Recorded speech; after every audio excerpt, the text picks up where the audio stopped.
first tattoo was on my lower back. It was more like I just wanted a first tattoo. My mom knew about it, my dad didn't. And I found it online, got it tattooed, and I almost passed out. Like, I got really lightheaded, I didn't eat before I got it done. And my artist actually opened up a bag of Skittles and a soda and told me to down it and continue to tattoo me. So that's crazy. Yeah. My second one was my scroll in between my shoulder blades from my dad. Okay. He passed away in 2003, and he was the only man that I still to this day say had my back. So he's the only man that will have my back. I have a huge phoenix. It's a Japanese style phoenix done by my friend Gage.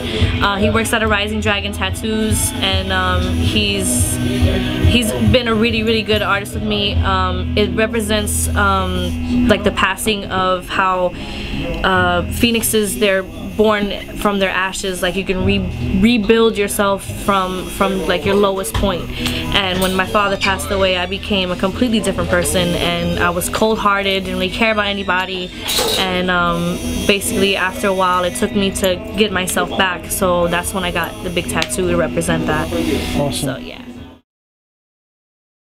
That's actually a tattoo I got with my best friend, she's been with me through thick and thin, and I've been there for her. She's my diamond. She's everything. She's Diamond's our girl's best friend. She's my best friend. That's why we got it. So yeah, we have the same name. Love you, Loli. Yeah, this is my East Coast side. Vete pa'l carajo. Tell us what that means in English. It means go to hell. For the people that don't speak Deuces, English. Go to hell. You deserve it. It's just, I don't know. When I used to do photography in nightclubs for promoters, and all the girls are always, and I think it's just so corny. I'm sorry, girls, you're corny. So I kind of got it after that because I just thought it was retarded how girls with the peace sign, I don't know. And also, just whenever people tell you, I'll chuck the deuces at them. To hell. That's it. And then my Yankee symbol.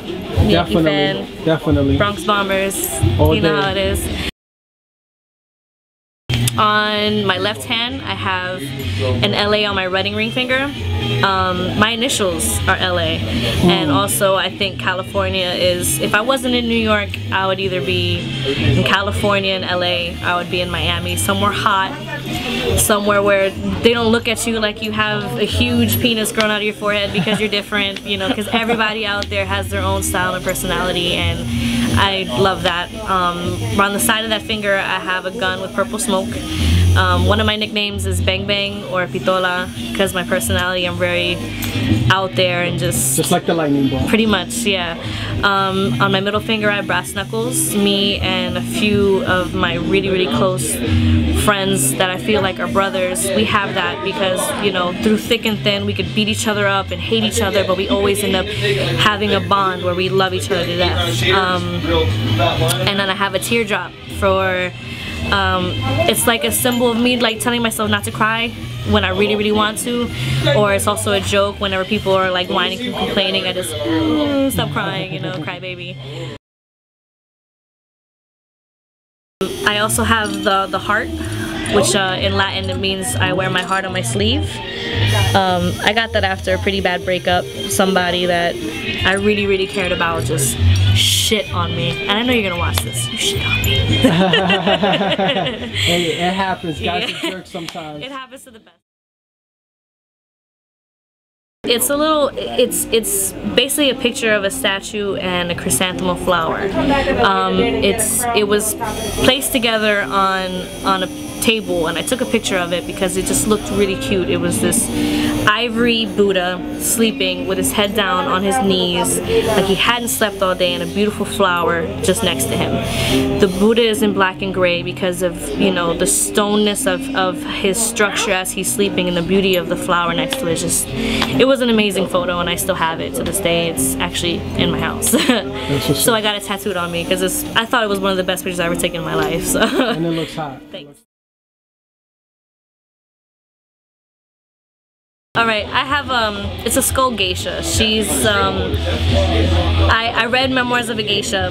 my mom was really into reading books, and she used to always tell me, you should read this, you should read this, you should read this. I read it, I read Memoirs of a Geisha, and I fell in love with it. How the style of seduction back then was completely different from how it is now. Like now bitches wear barely nothing and they seduce guys, but back then they could just look at you and you would stop in your tracks. Like just the way they dressed and how they held their head up and never looked down.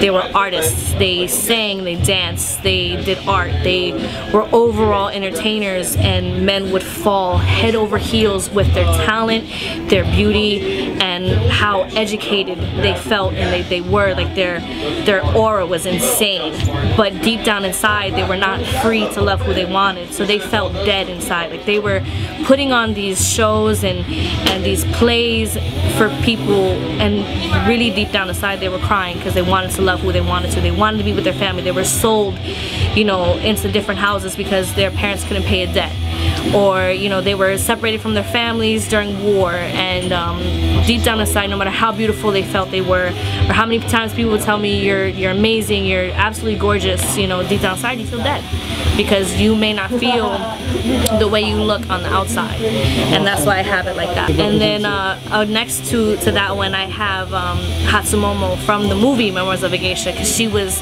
evil and woman scorned, and she loved a general in the book, and she was banned from seeing him, and she could never freely love the person she loved because she was not allowed to.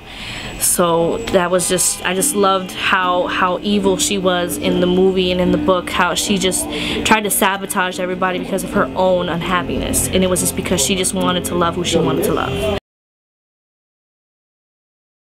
School us, because that's what you've been doing. So you've been schooling us. So. Honestly, that one it was in a book. I'm sorry, I don't remember the artist. Sorry, can't credit it. But she, you know, had a fan, and she's just looking very like her shape. I just loved it. I fell in love with how her face was just so soft, and then she had these two creatures that are considered to be, you know, deadly and scary, like a dragon coming off her shoulder and a snake coming up her side, and it just kind of like gives the two evils and a beauty in between, and I love that. So I just had to get a tattoo on me. Inside this here I have a heart with two skulls kissing, of kind of like till death. I am infatuated with the feeling of love. I love being loved, I love loving, and so, you know, it's just like the things you can listen to sweet things and the first thing you think of is, yo, I love this, and that's what it is till death, like music till death. Inside this ear I have a lightning bolt, and it's kind of like my personality. I'm very like out there, flashy, real quick, and just I surprise everybody with the shit I do. So it's kind of like my personality in small, like me. I'm 4'11". Behind my ears I have two samurai swords, which are for the samurai code. Samurais would go into battle with two swords, one to battle their enemy, and one to, if they failed, they would commit suicide with that. My father killed himself in 2003, and my mom has an on and off again battle with what some doctors say is skin cancer, some doctors say it's not, so she's really confused about it. And it just kind of, my parents, they mean a lot to me. You know, they are where I came from, and they just represent who they are.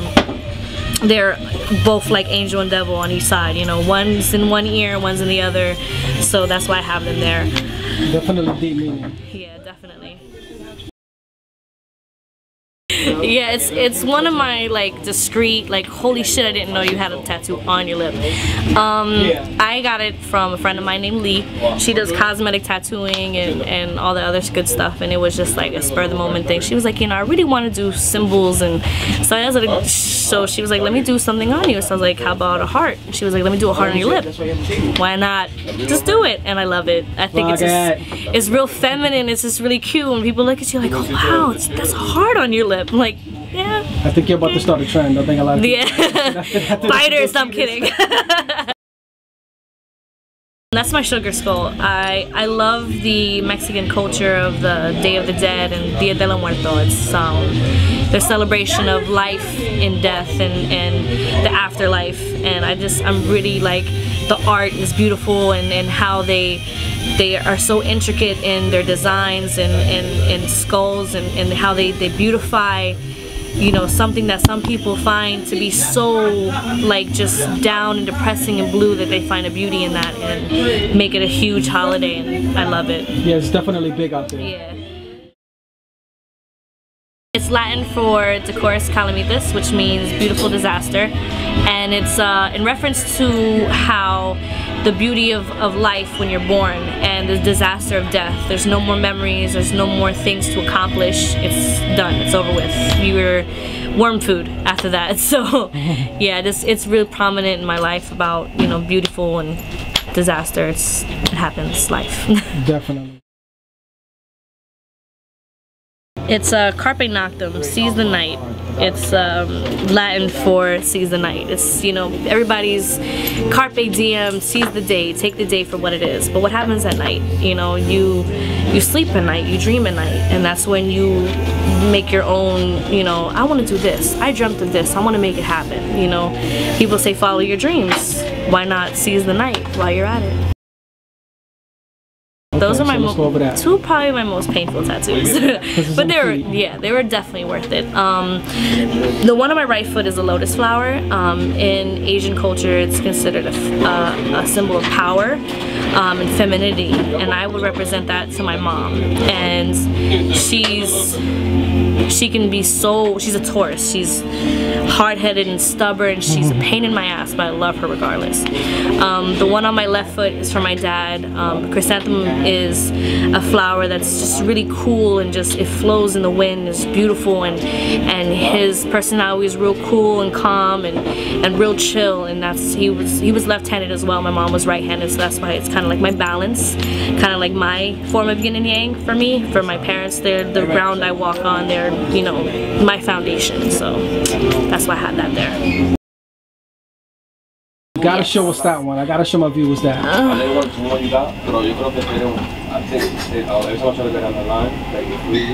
That is crazy. What does that say? It's Dilligath. It's symbols for do I look like I give a fuck? And I got it on some spur of the moment shit.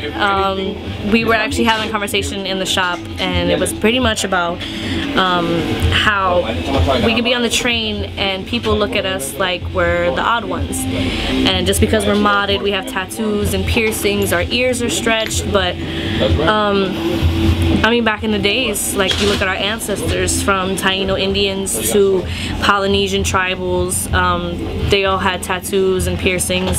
Let's come this way real quick. They all had tattoos, piercings, stretched lobes, and we're weird because we do it more nowadays than, you know, because it's a more civil out here. But our ancestors, the people that are our blood from back in the days, used to do it, you know what I'm saying? And now it's a big problem. But you know, there were tribesmen that had full face tattoos, and the tribeswomen who had full body and face tattoos and still raised their children, you know, to be the best that they could, you know, because that was how they were raised, and that's, you know, part of their lifestyle. And why should I, you know, not feel and do what I want to do because you think it's wrong? Exactly. So do I look like I give a fuck? Lauren, thank you very much. No problem, It was a pleasure having you on my show. Definitely. And when you get more, call me. So I definitely will. We'll do number 5, part 2. We definitely got to do a part 2 because this was awesome. I'm not done yet either. You know, I'm still in my 20s. I still got time. Awesome. I'm not dead yet. So have a good night, and thank you very much.